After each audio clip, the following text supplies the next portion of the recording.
Hi, my name's Chad DeHaan, and I go to Clemson University.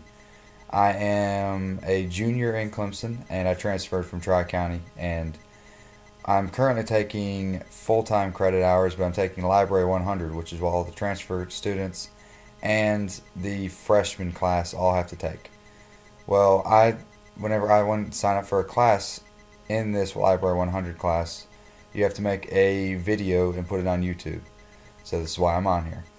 But the class I signed up for is ethnicity and race and the social differences and stereotypes in it.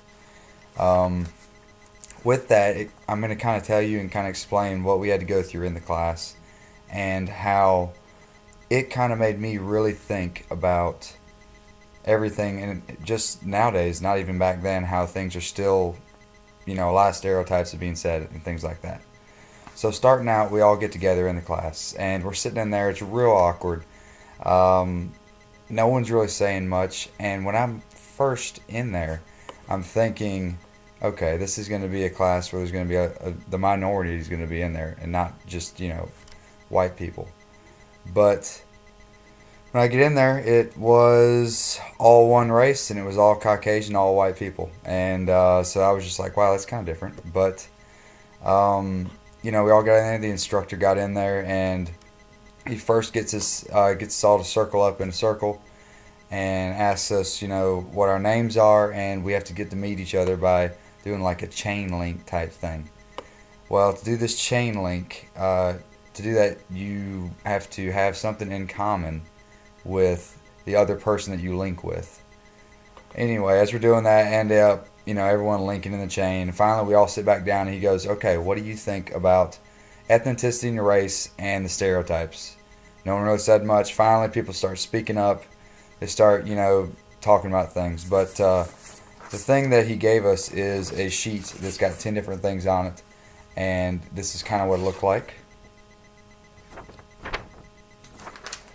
But it's got different things such as like race, ethnicity, social class, your gender, your sexual orientation, your religion, things like that, things that, what you are. And then we went around meeting everyone else in the class and got to know them and got to know, how different everyone actually is just going to Clemson University. After we did that, we sat back down, and you look on the boards all around us, and it had like white, colored, Hispanic, Asian, like there's like 6 different races, and they asked us to write down 2 different stereotypes for each thing to put on the board. So as we're doing that, people are putting, crazy things down, like for white people, they're putting like either redneck or rich, or for colored people, they're putting likes chicken, or plays basketball, or for Asians that they're really smart or good at math, just different things like that. But out of all this, at the very end, he's asking us, what we learned out of this, and it really taught me that there are still a lot of stereotypes out there, and that everyone still identifies people by their race by different stereotypes.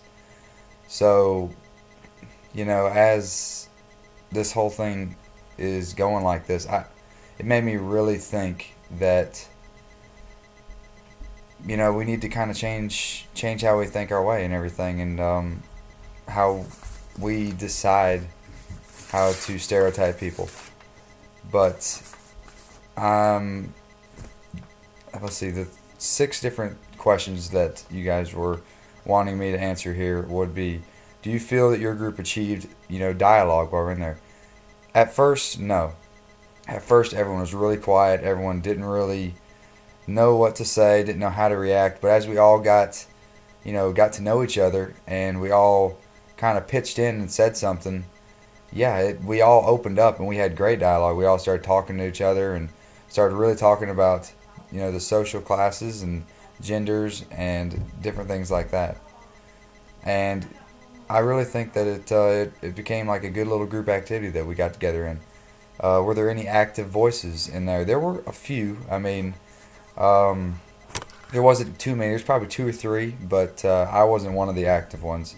I was more of a reserve type. I answered a couple questions that were just out there that I could answer, but I was more of the laid back. There were a couple people that would answer a good bit, but and there were also about 85% of the class were all reserved. So we had a few people talking at the very beginning. Towards the end, it was mainly, I'd say, a good 60-70% of everyone was talking. So it definitely changed dramatically, I think.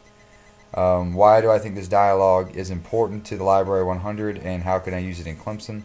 It is important because, like I said, you use it at Clemson all the time.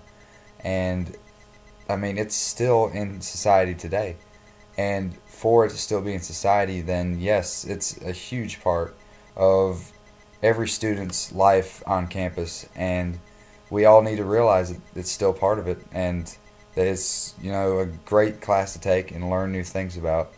And in Library 100, I think it's great for the new kids that are coming into Clemson, because not everyone still realizes that this is an issue. And I think that this kind of opened my eyes a little bit, and it shows what kind of people are at Clemson, all different types, not just the same type of people. There's hundreds of different types of people, I'm sure, at Clemson, and it's a great eye opener, I think. I just want to say I appreciate the opportunity to make this video, the opportunity to take the class. It opened my eyes, and hopefully this video will open anybody else's eyes to think about it, and maybe do some extra research and find out some more different things to where we can help open other people's eyes.